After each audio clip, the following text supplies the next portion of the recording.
I have found that it is usually the little things that go unnoticed or unheard that ruin us.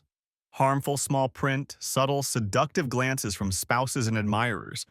Vows that seem so simple that they are included in contracts almost as background noise. We all understand why the words in trouble, in poverty, and in sickness are included in the text. I think in happiness and in wealth should be understood a little more broadly, but we've all read about lottery winners who were ruined by sudden wealth, or successful couples torn apart by the temptations of their new status. But in health, I didn't see that coming. I've always been someone who believes in preparation. My mother instilled that in me. My father was a good man, one of the kindest and best I've ever known, but he could be reckless. From him, I inherited what is perhaps an overly developed sense of compassion. Kindness costs nothing, Nate, he would say, when we were helping out at the soup kitchen or organizing a clothing drive for our church. From my mother, a woman who always made sure that everything in the house ran like clockwork, that everyone was where they needed to be on time, that there was never any doubt about the well-being and safety of our family. I inherited a deep respect for preparation. I have always been grateful to my parents for passing on these two virtues to me, preparedness and compassion. They helped me through the darkest moments of my life. Before our wedding, Chloe and I discussed what might happen in our marriage. We discussed what our vows would mean to us. We planned what we would do in case of unexpected twists of fate, good or bad, how we would cope with moving and being separated from our families, how many children we wanted to have and when. We talked especially often about infidelity and whether our marriage could survive it. It wasn't that I didn't trust my wife and she didn't trust me, but she was an attractive woman, and I knew she had many admirers. When we met in college, she was a runner, actually a track star. In high school, she set a state record in the 5K and was still an elite athlete. She wasn't the prettiest girl in school.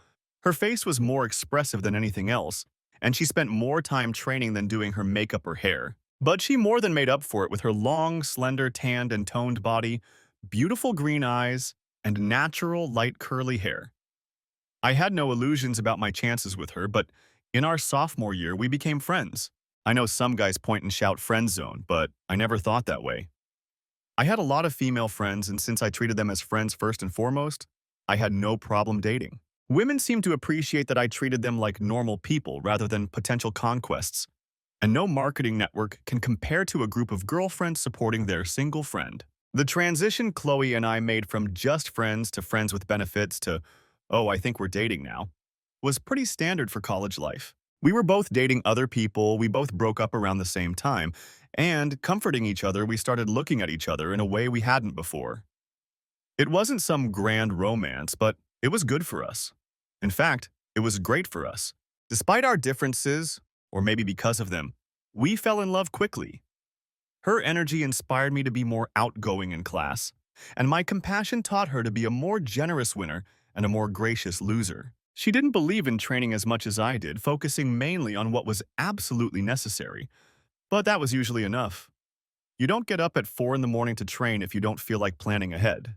I joined her, albeit with a big head start. And as a result, my physical fitness improved. The conversations about commitment, vows, and plans that we had as we approached marriage became easy once I showed her their importance. Then they moved into the important enough to take seriously category, just like her workout routine. By the time we got married, a year after college, everyone thought we would be the couple who stayed together until our golden anniversary and beyond. How does the saying go? Man plans, God laughs. Our marriage was mostly wonderful. Our early friendship made it easy for us to understand each other. We were both experimental, and my tendency to plan everything in advance only encouraged that. One of us would pick something we wanted to try, and I would figure out everything we needed to do and, if necessary, buy. She loved the little surprises I arranged for her. Of course, there were problems. She expected a lot from herself and sometimes worried that I didn't expect as much from her. I was happy with my life and with her and didn't feel the need to exhaust myself with work or hobbies for the sake of relatively minor improvements in my skills or wealth. Chloe, on the other hand, was the embodiment of determination. She didn't compete, but not with other people, which wasn't immediately obvious. She only competed with the Chloe in her imagination, the one who could always be better. I respected that, But it meant that she could sometimes be moody and disappointed in herself when she didn't achieve her goals. Sometimes I felt like she was disappointed in me too. But that was rare. We had a good life and good times. She was ambitious and energetic, but we also enjoyed quiet moments in the evenings after coming home from work, after dinner, and washing the dishes. I worked as a programmer and she worked as a salesperson, and these professions suited our personalities well. We would cuddle on their couch and relax, watch movies together, sometimes even just lie in bed on Sunday mornings when I could talk her into it. But most of the time, she wanted to go camping on the weekends. It was during one of these trips that I first noticed the problem. Since it was a leisure activity, we walked slowly and enjoyed the scenery. The pace rarely bothered me, but it always bothered her until that fateful day. Chloe felt like she couldn't breathe. When we got back to the car, she complained that her legs hurt. It turned out that she had been having these episodes for a long time, but she had ignored them, attributing her fatigue to getting older and having less time for physical activity. She said it wasn't important enough to mention, but I was immediately concerned. After our conversation, I asked her to make an appointment with our family doctor for the following Monday. He referred us to a specialist, who referred us to another specialist, and then we received the most devastating news of my life. Chloe has a rare form of muscular dystrophy. Muscular dystrophy is not a single disease. Like cancer, what we call muscular dystrophy is actually a group of several different diseases and disorders that have similar symptoms. This means that the treatment, age of onset, duration, and quality of life vary from disease to disease. And when we determined exactly what Chloe had, the prognosis was not good. Her life expectancy was about 20 years, and only a few of those would be good. Her physical abilities deteriorated rapidly, and she needed a cane at first, then a wheelchair to get around. She grew weaker and weaker, tired more quickly, until finally her body could no longer support itself. My wife died of lung or heart failure before she reached the age of 45. Our chances of having children were gone. Her illness was genetic, and although she had two copies of the gene, even the recessive variant meant that our children could be infected. Her parents were lucky and had no noticeable effects, but the thought of passing on this disease was unbearable. However, even if we had been willing to take the risk, no one could say whether her body would be strong enough to carry and deliver a child if we didn't address the issue almost immediately. And then I would have had to care for a child almost single-handedly while nursing my wife's failing health. It wasn't worth the risk, so we decided to focus on improving her quality of life for as long as possible. No, we won't have children, and we'll never make it to our golden wedding anniversary. It's often the little things that ruin us. A submicroscopic sequence of proteins, a slight weakness that grows over time, the seed of fear sown by the inevitable end. Chloe tried to look at it with courage, both of us did. She wasn't dead, and we were going to live the time we had left to the fullest. We were young, but I had already taken care of our financial needs. We had set aside some money to travel for a few months, visiting places she had always wanted to see while she was still able to walk. These trips to exotic places, trying to squeeze a lifetime of experiences into the short time she had left, were a wonderful respite from the horror. We made love with a frequency and intensity comparable to our honeymoon, knowing that fatigue and weakness would soon rob us of this passionate intimacy. We never spoke of it directly, but the fear of losing that part of us long before the rest was gone lingered in our thoughts. I held her when she cried for the first time, when she couldn't stand without a cane, when her long, thin legs buckled as she tried to get out of bed on a cold winter morning. She slid helplessly across the floor, and a frightened sound escaped her throat when she realized she was losing control of her body and that it would only get worse. She had been diagnosed just 3 years ago. "Please, Nate, don't leave me. I can't do this alone." She clung to me as tightly as she could, but her arms were already weakening. Her frightened voice tore at my heart. I stroked her hair and kissed her forehead. "Hush, my love. Everything will be all right. Never. In sickness and in health until death do us part. I promise, Chloe." This triggered another wave of sobs, and all I could do was hold her until they subsided. Then I helped her to her feet and strapped her to her new, hated companion, a cane. 6 years after her diagnosis, she was no longer able to work outside the home and was struggling to manage her work at home. She moved from sales to marketing because she simply couldn't keep up with the intensity of her first job. And for another, even darker reason, she discovered that no one wanted to buy products from a woman with a cane. Appearance matters, and she began to associate it with her illness, which subconsciously repelled her potential customers. I switched to a new job, still in software development, but in the healthcare field. I decided that working in healthcare would give me more opportunities to participate in new clinical trials, and health insurance in that industry tends to be more comprehensive. Overall, it paid less, but not because there was no money in the industry, but because I didn't have the opportunity to simply switch industries when more lucrative financial opportunities arose. Our intimate relationship ended 8 years after my diagnosis, and a few years before that, we were on life support.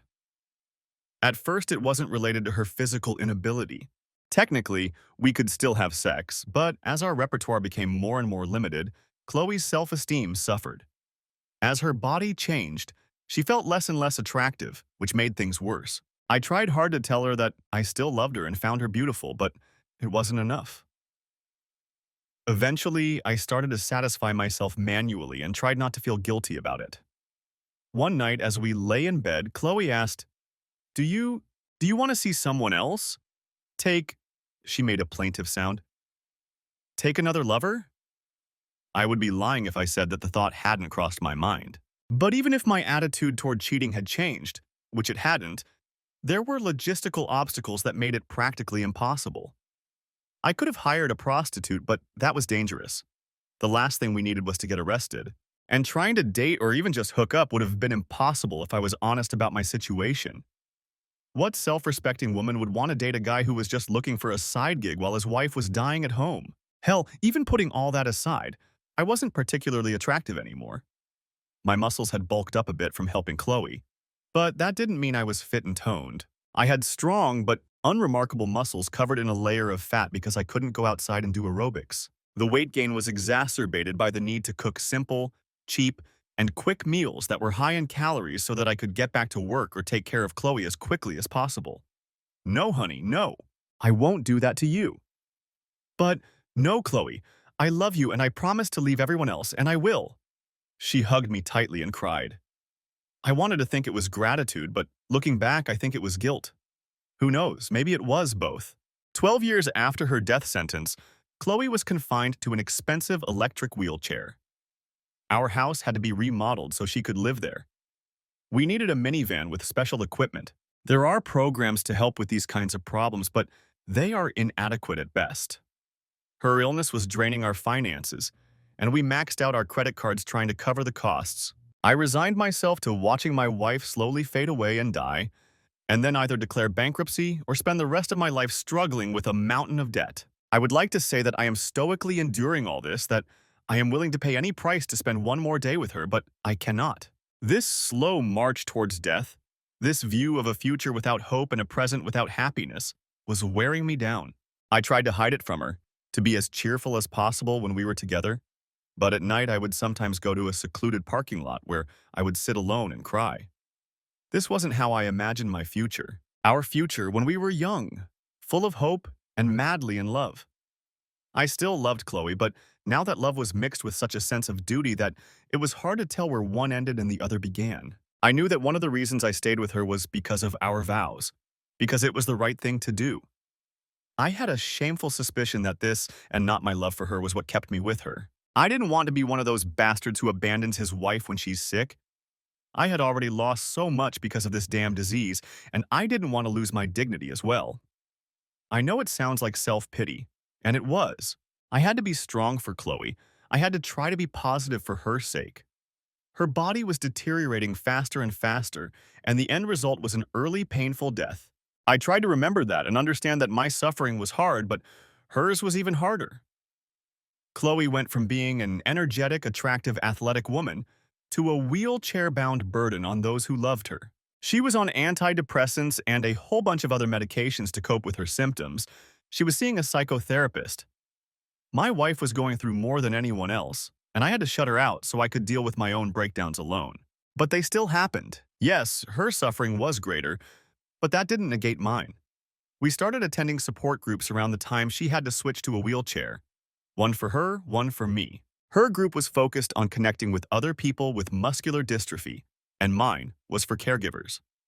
There we made friends, some of the first we had made in many years. In particular, we became close with Dale and Katrina. Dale had the same type of muscular dystrophy as Chloe. He and Katrina had been married a little longer than us and were a little older, but they understood what we were going through like almost no one else. Dale and I became friends quickly. He, like me, worked in software development and remained active despite his illness. Hey, I've been sitting on my ass all day using only my fingers for years. What's changed? He had an ironic, self-deprecating sense of humor. I knew what he was hiding behind it, using it as a shield from the fear and pain caused by his illness. But we all have our defense mechanisms. He seemed to be very good at it. Over the years, he became one of my closest friends and the person I talked to most regularly, more like a brother than just a friend. His relationship with Chloe was different from mine, but perhaps more important. She was almost in despair that she would never become the person she dreamed of being. He helped her see another path, to channel her suffering into something positive. She channeled her marketing talent into charity work, helping various organizations involved in muscular dystrophy. It was both a hobby and a way for her to regain her strength. Her friendship with Dale and his inspiration were the main reasons Chloe didn't give in to despair in the last days of her illness. Katrina and Chloe were friends, but not as close as Dale and Chloe. They were the least connected. Dale and I were programmers with geeky hobbies. Dale and Chloe suffered from the same disease. Katrina and I were spouses and primary, often sole, caregivers for our dying spouses. Katrina and Chloe were just friends who had nothing in common except what had brought us together in the first place. Each of us brought something unique to our new friendship. Dale's sense of humor, which lifted Chloe's and my spirits. My talent for organization, which helped Katrina and Dale find moments in their daily lives that could be simplified and optimized. Chloe's energy, which, newly liberated, inspired even Dale. Katrina was kind and gentle, which was nice, but it was her profession that helped Chloe and me the most. She was a massage therapist, and I really needed that. As mentioned, after Chloe's help, I became more muscular than when we first met.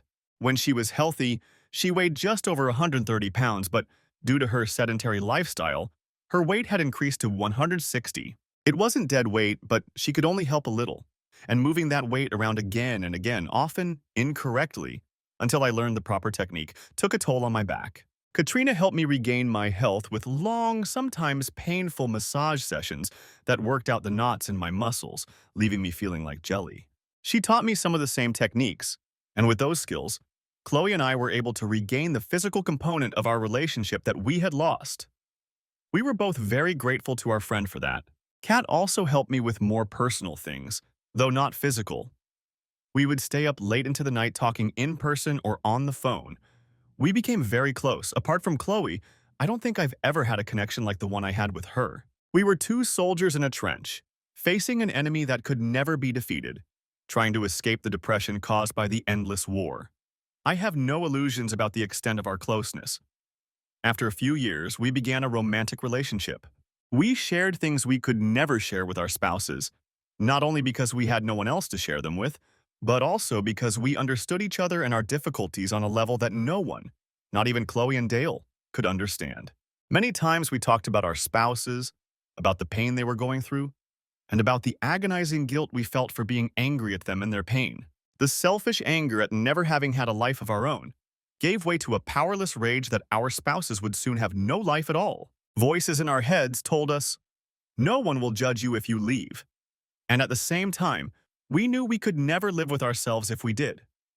Even the thought of such betrayal made us even more miserable. We talked about things we could never tell Chloe and Dale, and trusted each other to keep these shared, shameful secrets. We were, each in our own way, closely and completely connected to each other in a way we had never been connected to our spouses. And this was a source of both strength and even greater guilt for both of us. It was an emotional affair that our spouses knew about, though none of us called it that. It was kindness they showed us. Their long-suffering partners. It was one of the few things they could do, a small gift of hope to dispel our despair. Deep down, we all wondered what would happen when Chloe and Dale could no longer fight, and they encouraged our closeness so that we would have someone to turn to in those dark days. During one of our late-night coffee chats, Katrina suggested an option that I had been hesitant to accept for a long time. If Chloe said you could find comfort elsewhere, why not? I sighed. Because I'm just not built for that. I need to feel close to someone. Prostitutes have never helped me with that. She smiled, her sapphire eyes looking at me slightly mockingly. You mean there's no connection between us? That worries me. You know that's not what I mean. I... I took a sip, gathered my thoughts, took her hand, and explained. You're beautiful, Katrina. Wonderful. Yes, there is a connection between us. If it were any other way, I would gladly explore it. But I just can't. I can't break my vow. She started to speak, but I cut her off. Yes, even though Chloe says I can. I made a vow not only to her, but to myself. Katrina smiled sadly, tilting her head to one side. She's so happy to have you, Nate. I wish... I wish things were different. I'm in the same position. I need a connection. I mean, Dale offered it to me years ago, but I never found someone I wanted to be with. And now you're here, and... She shook her head and pressed my hand to her lips. Maybe in another life. We were entering the final stage of our spouse's illnesses. 15 years had passed since the diagnosis, and we both knew it.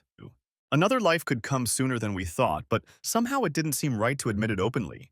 I don't mean that we were dragging our feet waiting for the invisible monster to take our spouses away. We were just friends and always treated each other with dignity. But we also knew that, fairly or not, our lives would change very quickly in the near future. And they did change, but not in the way any of us could have predicted. A miracle happened. A technology called CRISPR showed great promise in treating a number of genetic diseases.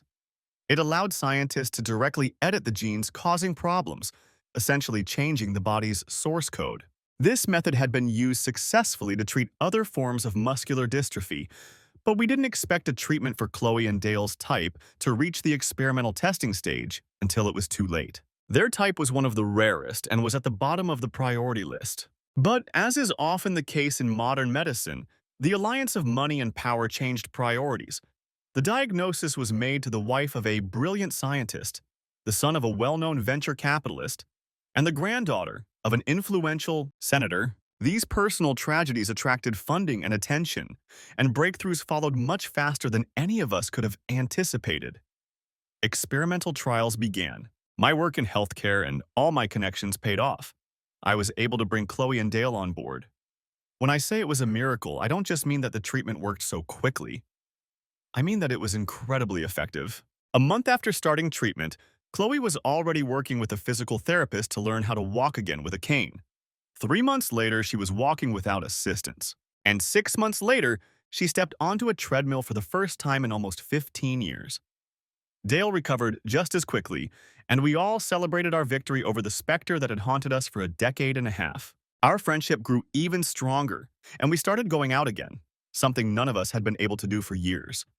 We went out to dinner, had drinks, and danced like none of us thought possible. Katrina and I were a little embarrassed by our fantasies about what might have been, considering them an unfortunate lapse in judgment during a moment of weakness when we were both desperate. Nothing ever happened, but the very fact that we even mentioned it as a possibility seemed disloyal to us.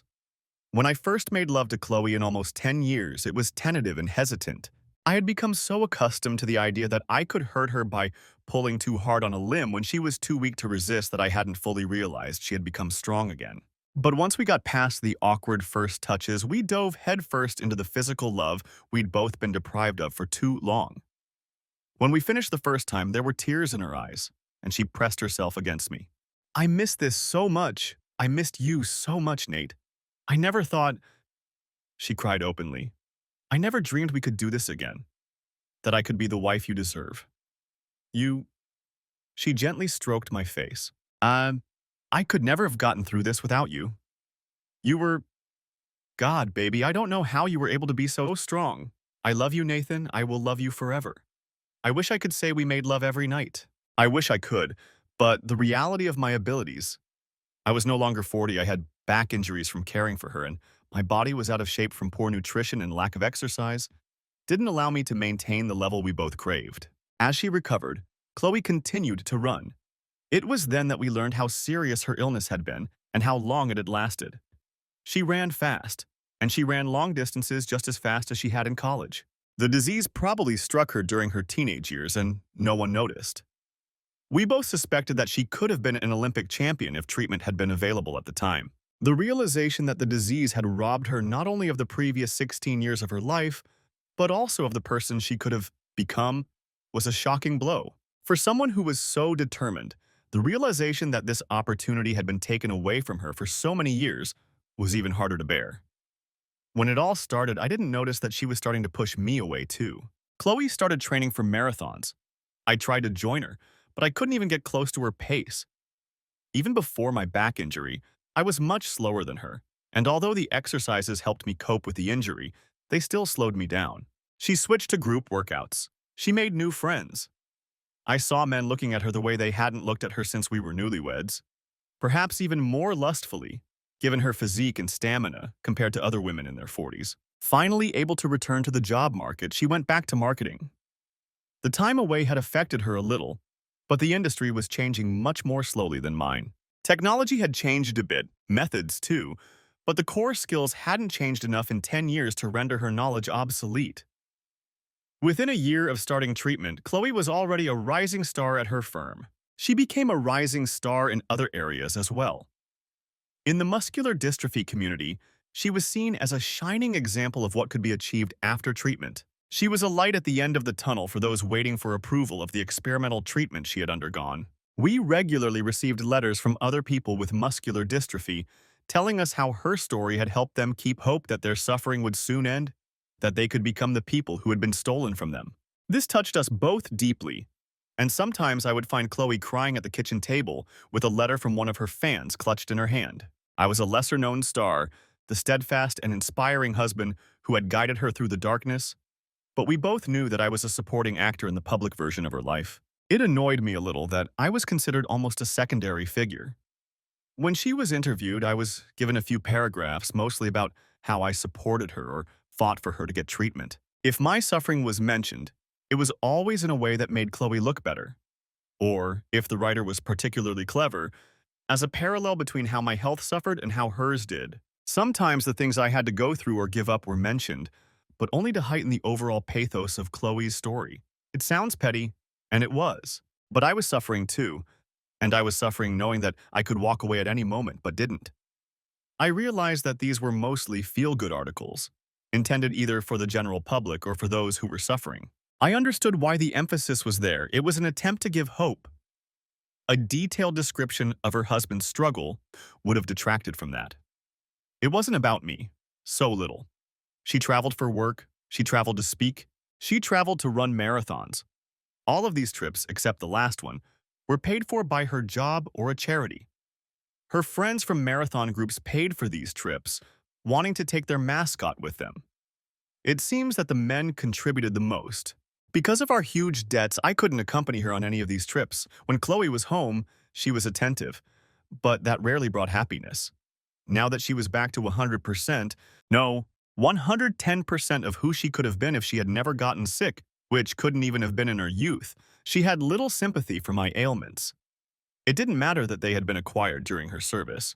It didn't matter that not all of us had the genes, except for one twisted allele, or the desire to be a star athlete. She wanted to be on her feet and moving, either literally going hiking again or metaphorically trying to make up for lost time by partying like a 20-year-old. I understood that, but it wasn't what I wanted. She made a miraculous recovery, but for me there was no recovery, no experimental treatment that could reverse the slow destruction caused by time, stress, physical labor, and sleepless nights. Nothing could reverse the wear and tear on my body caused by supporting her. I craved a respite after nearly 2 decades of struggle and strain, when I sacrificed the best years of my life for her, sacrificed the chance for children and a happy home in exchange for… what? A wife who was never home? A life that would never be devoted to me but always and only to her? I deserved happiness, damn it. And if her happiness wasn't in my hands, she should have at least listened to my needs once. Sometimes she tried. She couldn't stop herself, couldn't resist satisfying her restless desire to make up for a decade and a half spent in a cage of flesh. In an attempt to make me happy, she channeled that energy into our bedroom. The pleasures of her body had been out of reach for me for so long, and this was where she tried to show me that there was a place for me in her new life and for the joy she would share with me and me alone. Chloe was athletic and resourceful. Before her illness robbed her of her health, we never got to do the things she had always wanted to try.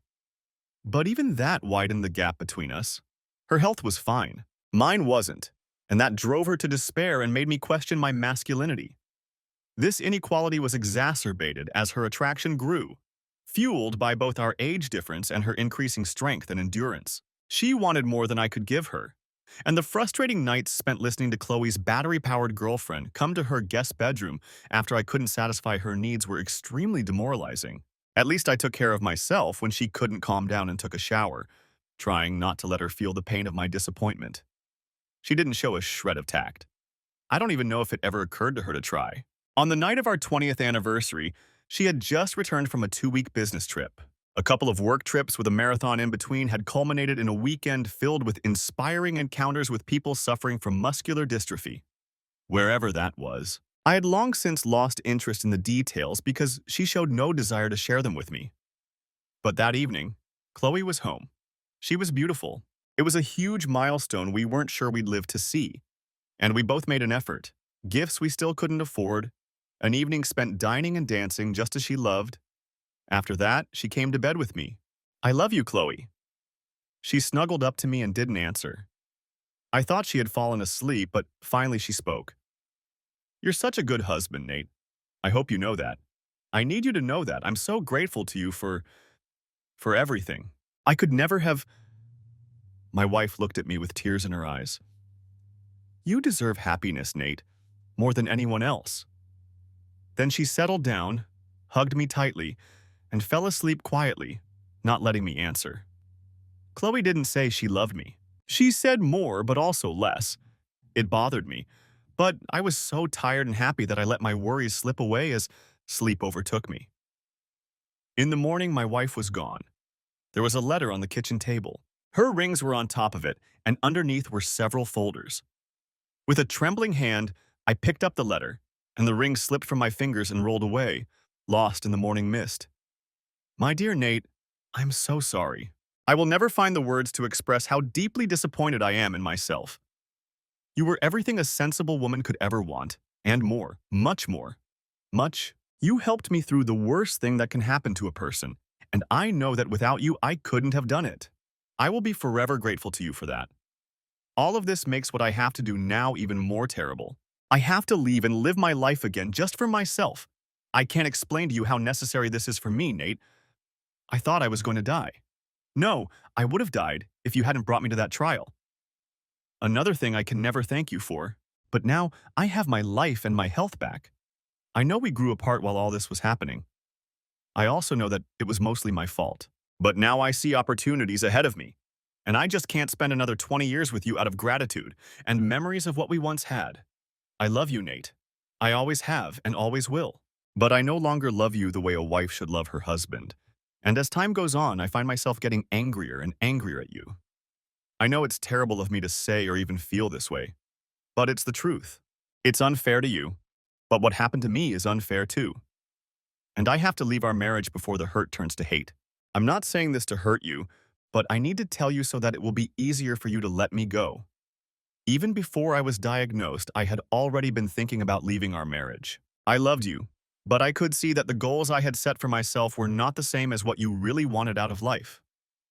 When we found out about my illness, I was so afraid of being alone that I didn't say anything. It was cowardly. I am a coward. I know it. And this letter proves it even more. I couldn't even tell you all this in person. You are the perfect husband for someone, Nathan.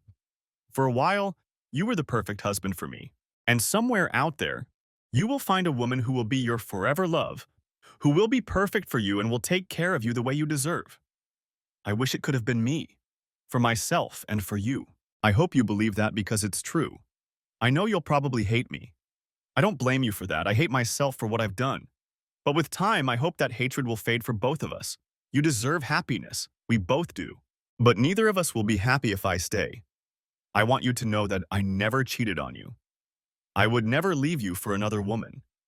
I gave in to temptation, and that temptation made me rethink who I am as a person and what I want out of life. It also made me think about what I can honestly offer you. But of all the promises I'm breaking right now, that's not one of them. I've been true to you in that, if not in everything else. Please don't look for me. You're so smart and I know you'll find me easily. I'm not going to hide, but I've taken a new job in California, and by the time you read this, I'll already be on my way. I've only taken my clothes, a few personal items, and some mementos from our life together. I will never forget you, but I want to keep them as a reminder of the wonderful person I was once married to and as a reminder to myself of the price of my selfishness. I deserve that. I also know that my illness has put us in a difficult financial situation. I don't know how serious it is since you always took care of those things. I leave it up to you to decide what to do with the property we have left. I took $2,000 from our savings to start a new life. The rest is yours. I know you have talked about bankruptcy in the past. If you think that is the best option, please proceed. Enclosed with this letter, you will find the initial divorce proposal and power of attorney. My attorney has been instructed to provide you with everything you request and to follow your instructions regarding financial matters. He is working pro bono, so his time is limited, but he will assist in any way he can. I know I am hurting you. I wish there was another way out for you. I hope that in time you will remember me fondly. I will always think of you that way. You have always been my rock. I wish I could be the same for you. With gratitude and sadness, Chloe, forever, lasted less than 2 years. I sat there, I don't know for how long. The sun was high in the sky, and I could see the world around me again. Tears streamed down my face, and my palms bled from deep cuts made by my fingernails.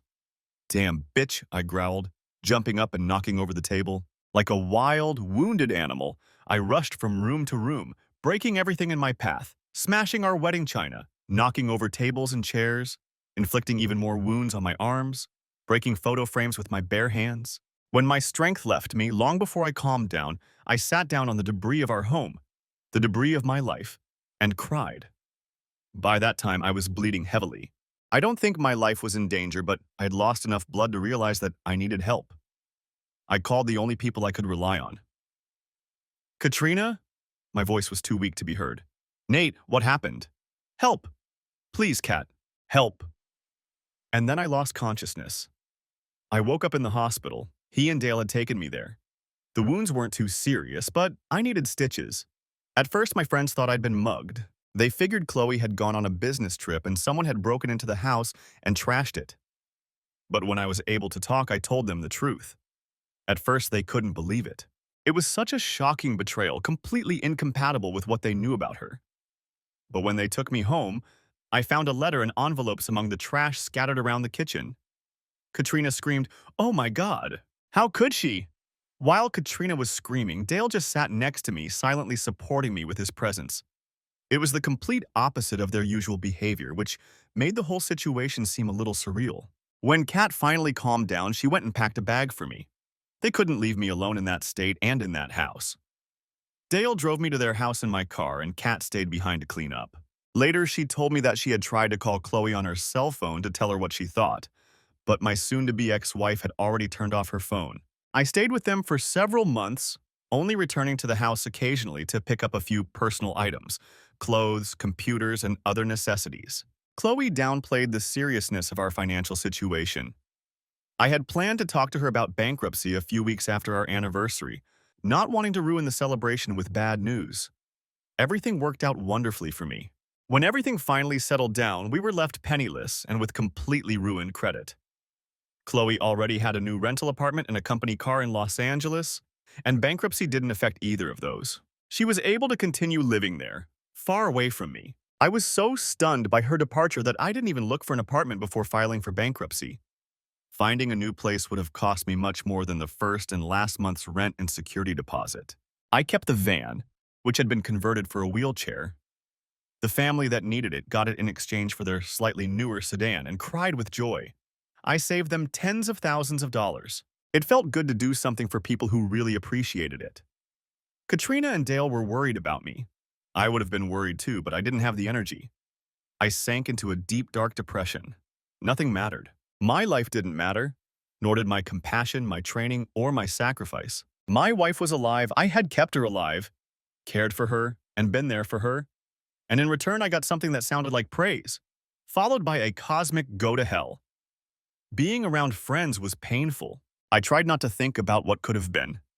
Not about what could have been with Chloe, because now it was crystal clear that it would never be. She was too much of a self-centered bitch. But when I saw Katrina and Dale kissing and winking at each other like two people grateful to fate for a second chance, I was ashamed to admit that I wanted to be in Kat's place. That was the plan. I had been preparing for it, even if only subconsciously. One day Dale and Chloe would leave, and Kat and I would be together. Maybe? Maybe. But that wasn't going to happen now. I watched as the second woman I loved ended up in the arms of another man, my best friend. And I couldn't decide what hurt more, that I was left alone or that she was gone. I tried to hide it. I was so grateful to them for taking me in and helping me through the worst time of my life. The worst time of my life. Funny how there's always a new one. But they were my closest friends and knew my moods. I couldn't hide my pain from them. I just tried to pretend it was all about Chloe. But it didn't work. One evening, Dale and I were sitting with a group of friends. He was trying to distract me from my thoughts by playing video games. Now that he had regained his strength and motor skills, he was trying to catch up on classic games he had never played before. It was good entertainment, so I agreed to join him. But that evening, like most evenings over the past few weeks, it didn't work. He said hesitantly, "I know you and Katrina had plans for what would happen next. Next, when Chloe and I don't get better, before CRISPR. Not really plans, we hadn't thought that far ahead, just trying to take it one day at a time." He smiled. Katrina did the same thing. We talked about it, and I gave her my blessing. He turned away. And I can't imagine that you, the king of training, haven't at least thought about it. After a moment's hesitation, I said, "I'm glad that, despite how bad I feel, I'm glad you're together, that things worked out for you." And they had worked out. It hurt, but Kat was happy and Dale was happy. Even if I was on the losing side, I couldn't wish them anything but the best. He smiled. Yes, but Dale still wasn't looking at me. But the offer still stands. It's not. I can't let Kat leave me, but if she and you... Finally, he looked at me. Without you, we wouldn't be together. Without your support, we might not even have made it to CRISPR. She was dying inside until you came into her life. I don't know if she could have stayed with me until the end. If it would make you feel any better. If being with her physically was... He swallowed. It's okay. I couldn't believe what I was hearing. What? Dale nodded. She loves you as much as she loves me, I know that. And I know that we both owe you a lot. I love you too. You're like the brother I never had, and every good thing you do makes you less happy, and none of us can bear that. Dale, I can't. Shaking his head, he continued. I don't want to know. When it happens, I mean. I've already talked to Kat, she knows I bless you. But don't tell me about it, okay? I know you won't try to take her away from me, that... He stopped, unable to finish the sentence. It's okay. If something happens to you, then so be it. We couldn't be together without you. We won't suffer, I promise. My friend left the room, his face reflecting pain and determination. I sat there, my head spinning, until I finally got up, turned off the light, and went to bed. Weeks passed without incident. Neither Dale, Katrina, nor I brought up the subject again. I attempted to categorize it as a memory, a sincere expression of love and gratitude that I could never fulfill. He loved me enough to offer it. I loved him enough not to pursue it. But this truce was broken unexpectedly early on a Saturday morning. My back was bothering me again, and the pain wouldn't go away. Dale wasn't home. He had gone out with a group of cyclists, probably until lunchtime. Katrina noticed that I was stretching on my side. Want a massage? I opened my mouth to respond, but Katrina's offer silenced me. Kat hadn't given me a massage since Dale and I had talked that evening. She laughed. It's just a massage, Nate. You don't need anything else. I blushed, which made her laugh. Come on, you know how to do it. But I knew where this was going, so I said, Kat, we can't. She smiled at me. We can, Nate. It's okay. I love you. But she wasn't mine, and she never would be. She belonged to Dale, and I knew it would destroy them no matter what they said. If things had gone the way we expected before the treatment, I would have loved her for the rest of our lives. Now I was as sure of that as I had ever been of anything. But it didn't work out. And so I loved her, and I loved him, and I loved them. No. It was the hardest word I'd ever said, the only word. She stopped. Nate? No, Kat, we can't. I won't. I sat down and pushed her down so she would sit too. I love you too, just as much, no, more than I've ever loved anyone. If only. If things were different, yes, I would. I smiled. Well, better not go into details, but I'll love you forever. The words sounded hoarse with sadness and unfulfilled desire. Why? I smiled sadly. You know why? Kat shook her head. He said everything was fine. We talked about it. We love you, both of us. It doesn't have to be. I kissed her, then pulled away. And how did that make you feel? The woman I loved turned away, her face a picture of shame. It won't work. We both know it. She closed her eyes and nodded sadly. It was too much. We were too much. Too much to be limited to a physical relationship. Too much for her marriage to survive. She didn't love me more than she loved him. I had to hold on to that belief to stay strong. And I loved them both. I wanted them to be happy, and that meant I would have to suffer alone again. Before I left, we talked to Dale. I told him it was a mutual decision, that we hadn't gone beyond a brief infatuation. The relief on his face and hers told me I had made the right decision. They helped me pack my things into the car, gave me a big hug, and we all struggled to hold back tears as we said goodbye. I cursed my father's lessons and my foolish belief that kindness was worthless as I left behind the last people I loved. A new city, a new job, a new life that I hoped would be better than the one I had left behind. A new future in which nothing remained of my past except suffering. The betrayal of the woman I had married. The heartbreaking disappointment of never being able to be with the one I loved. Deprived of all comfort, I sank into darkness. I spent the first year after the move obsessed with my ex-wife, trying to find a way to hurt her and destroy her life the way she had destroyed mine, and I succeeded in part. Rumor has it that she will be one of the faces of an advertising campaign for the drug that saved her life and ruined mine. The letter she left me was widely circulated. I paid a search engine optimization company to make sure it appeared in the top 10 results when her name was searched. The press secretary job never materialized, and her public appearances seemed to have fallen through as well. However, there wasn't much else I could do.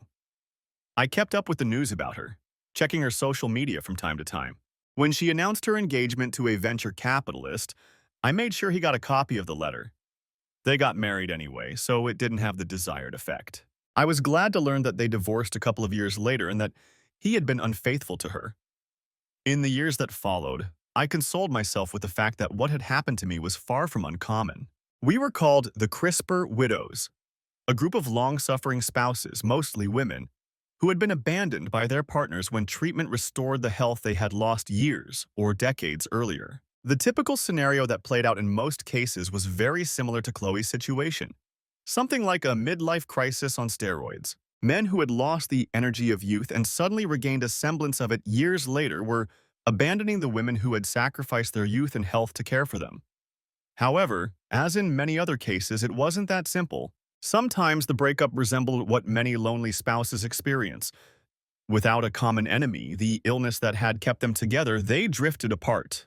And sometimes the caregiver, long unhappy in the relationship but staying out of a sense of duty, decided she'd had enough and left. It got to the point where this phenomenon was given a more clinical name, and mandatory family counseling became part of the protocol for taking various CRISPR drugs. It helped me too late, but I was glad to know that what happened to my marriage could be prevented in others. 12 years passed before I saw Chloe again, and that was the last time. During one of my increasingly rare visits to her social media pages, I learned that she had terminal, inoperable cancer. I reached out to her, finally breaking the silence I had kept since our divorce. Her response was immediate. She asked me to visit her at her expense. The little things started bothering her again. A quickly dismissed warning about an increased risk of cancer due to CRISPR, a persistent cough she ignored, a tiny black spot on an X-ray that grew and spread before it was detected. If she had never left me, I would have kept an eye on her to make sure she got the necessary additional tests. But now, she will die alone and without love. She was 1,000 miles away from her last appointment, and she cowardly refused to go when she left. I ignored her offer to pay for the trip, deciding to do things my way. When I reached the right floor of the hospice, I stopped, took a few deep breaths to calm myself, and knocked on her door. Chloe was almost unrecognizable. Even in the worst days of her battle with muscular dystrophy, she had never looked so weak and emaciated. Death hovered over her, a companion I was sure would take her to the next world soon after I left. Nate! A faint smile lit up her face. Thank you, she coughed, for coming to see me. She gasped again and reached for the small cup next to her bed. I hobbled over to her, leaning on my cane, a cheap, scratched hollow metal stick with a handle wrapped in duct tape. My clothes, moldy, stained, and worn, hung loosely on me, and she looked at me with sadness and anxiety as I approached. There were ice cubes in the cup. I took one and brought it to my mouth. My ex-wife took it in her mouth with a grateful sigh. We had never reached this stage before she recovered, but I knew the rhythm and pattern of caring for the dying from friends who had passed away without waiting for the miracle that could have saved them. There was a chair next to her bed, and I sat down, groaning softly, as I released the tension in my back. She spoke again. I, Nate, I owe you. A soft, hoarse laugh turned into a coughing fit. I owe you more than I can put into words. But most of all, I owe you an apology. I shook my head. No, no, Chloe. You owe me 20 years of my life, but I'll never get that, will I? I didn't try to hide my anger. I think it surprised her. Very sick people rarely encounter anger from others, even when they deserve it. After a pause, Chloe continued. I know. If everything had been different, if I could have done things differently, I would have. Please believe me, I would have. That's easy for you to say, she snorted. Please, Nathan. You've always been so kind. I don't care what you need. My ex-wife took a step back. I'm not kind or compassionate. I can't be that anymore. You took my compassion, Chloe. You took it and killed it. And you killed me along with it. Her eyes filled with tears. No, Nathan, please, no. My voice was barely louder than hers, but the rage made it threatening. Yes. What did you think was going to happen, Chloe? You told me I wasn't good enough, that I was never good enough, that you played me and abused my love and trust. I laughed bitterly. I used to think that when you begged me to stay, it was just fear of death. But then I realized it was because you would have left me if our roles were reversed, right? She couldn't meet my gaze. I was never as strong as you, Nate. No. No, you weren't. You're a stupid, selfish bitch. I took a few deep breaths. When you left me like that, God, I hated you. Hated you, but it was more than just hate. She pulled away from me. You destroyed everything good in me, Chloe. My compassion? Gone. What's the point? There's no justice in this world, no real kindness, at least not that I can believe in. How can I trust another woman when my wife lied to me for 20 years and then… A faint reply escaped her lips. I loved… Shut up, you treacherous, worthless, cancerous whore. I was afraid someone would come in and stop me. Stop my final revenge on this demon in the flesh lying on his deathbed, and I tried to change my voice again. My education? It doesn't matter. Not in the slightest. I married a woman whose loyalty and love I was sure of, but she wasn't sure of mine. I planned a happy family that we could build together. Illness destroyed those plans. I did everything I could to keep us financially afloat during your illness, but we went bankrupt. I tried to surround us with friends who knew what we were going through. I lost them because it was too painful to be around them after you left. Gritting my teeth, I hissed, I even made plans for the future, planned for the possibility of new love after your death. And even that, was ripped away from me because of that damn medicine. The medicine I found for you, the medicine I worked so hard to get for you. You lived and betrayed me. Her husband lived, and I couldn't do that to him. And now the woman I fell in love with, the woman I loved much more than you, is forever out of reach. Now she was crying openly. She had hoped that my pain would dull over the years, that I would become the gentle, kind man who had cared for her for 20 years, not the madman screaming at her bedside. I leaned back, relaxing a little, not out of kindness, but out of fear that her heart would not withstand it until I finished. I left the city where we lived together shortly after you did. Because of you, I have nothing left, not a damn thing. You stole everything from me with your selfishness and cowardice. I spat out, I wish you were dead. Chloe could barely squeeze out between agonizing breaths. Please, Nate, don't say that.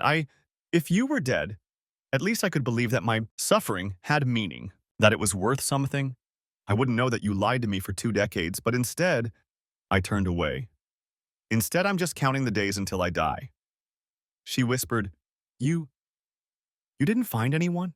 I was sure you would. That you would find someone who deserved you. You were so loving, so handsome. You could have… Of course I didn't find you. How could I build love without trust? Hell, how could I build friendship without trust? And how can I trust anyone after what you did to me? No, Chloe. The only intimate contact I've had since then has been with whores. Whores like you. But at least I knew I was paying for their time and they never let me down when they left. Oh, Nate. Oh my God, I'm so sorry, baby. I looked at her again. Don't. Don't ever call me that again. You can't pretend you love me. You can't pretend you're sorry and sad. Like you don't know what you did to me? You're selfish, Chloe, and you're a monster, but you're not stupid.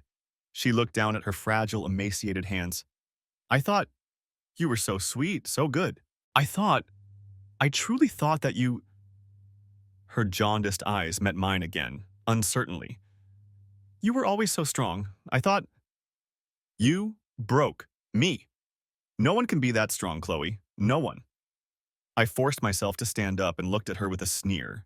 I wish I had never met you, Chloe. That we had never gotten married. That I had left you when you were diagnosed. Nate, The smirk turned into a vicious grin. I've wanted to leave you crying on the floor when you first fell, to push your wheelchair down the stairs, to smother you with a pillow when you were too weak to fight back. I think you deserve it, Chloe. I snorted when she started crying. But now I'm glad I didn't. I was wrong. You deserve to suffer for what you did to me. I turned to leave, hobbling and shuffling my feet toward the door. Before opening it, I turned halfway back to her. I hope you hold on a little longer, Chloe. I hope you suffer. The pain you feel as you count the hours. Do you want me to be happy? Survive as best you can. She moaned as I opened the door and left. The nurse pushed me as I ran past her toward my ex-wife's room. Once outside, I straightened up. My back hurt terribly.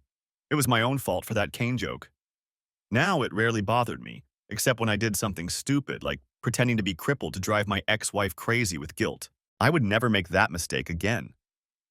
Before heading home, I dropped my clothes off at a donation center. It was my old everyday suit, which I had started wearing when I was into gardening. Marion had been insisting that I get rid of it for a long time, but we didn't need the money. The cane was also a gift. It had belonged to my wife's ex-husband, but he no longer needed it. I met Marion in a support group for widows of CRISPR victims. She had separated amicably from her husband when they grew apart after the war ended. They remained friends, but the spark between them had faded. He was at our wedding 6 years ago and was still present in our lives as an excellent second parent. I was well known among the widows. I was one of the few men whose wives had left them in this way, and one of the few who had voiced his dissatisfaction so loudly in public. They all dealt with their anger and bitterness in their own way, and it was thanks to their support that I found the help I needed. Marion was the first on the list of those who helped me. We became friends first, and then fell in love when I learned to trust people again. Dale and Katrina were at our wedding. At first, I couldn't keep in touch with them. It was too hard. But when I started my new life, I reached out to them myself. Dale and I still played online games together, and I talked to Katrina from time to time. Marion knew about our past, but she also knew that she was my future. She wasn't jealous, only grateful to the woman who had been my guiding light during the darkest times of my life and to the man who was willing to risk his happiness for mine. Marion and her ex-husband had children before they learned about his illness. His was a recessive gene, and they were lucky that it hadn't been passed on to their children. Ted and Terry were wonderful kids, almost in college, and I had to restrain myself from spoiling them. To be honest, I didn't resist that very often. What I told Chloe, if it wasn't clear, was a mixture of truth, hints, and outright nonsense. I did have all those feelings toward her: anger, hatred, and a desire for her to suffer. After I left town, I tried to find a therapist who could help me deal with the pain, but they all seemed to want me to forgive her. It seemed illogical. How could I forgive a betrayal of that magnitude? This wasn't a spouse who had cheated in a moment of weakness or allowed alcoholism or depression to temporarily turn him into a horrible person. This was a narcissistic monster who had stolen half my life. No. Eventually, with the help of friends from my support group, I found a therapist who understood that different people cope with severe betrayal in different ways. I couldn't allow myself to be consumed by hatred. That became my first goal once I stopped isolating myself from others. Ultimately, I wanted to find love again, even if it seemed like an impossible task.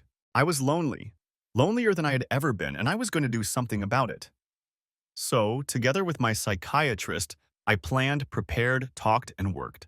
The tool I found and created for myself was simple. I had heard the saying, holding on to hatred is like swallowing poison and waiting for it to kill your enemy. I couldn't let go of the hatred. I just didn't know how to do it, and I wasn't sure I wanted to. Instead, I imagined a bottle with a cork, poison green in color, in which I stored my angry thoughts about Chloe. At first, it was difficult to keep them there, to keep that poison safe away from my everyday life. But over time, this simple mental exercise became easier and easier, until the hatred only seeped out when I wanted it to. And finally, I took the bottle and shoved it down that bitch's throat. I whistled cheerfully as I walked down the street, enjoying the bright sunshine. Soon, I would be on a plane, flying to my love and my adopted children, and I felt lighter than I had in years. The hatred was no longer holding me back. It had finally left me, and the future was open before me. I found time to thank myself for the many small joys in my life. Sometimes the little things really do matter. The end. Thanks for watching. Hope you enjoyed. Subscribe to my channel and watch for the next video.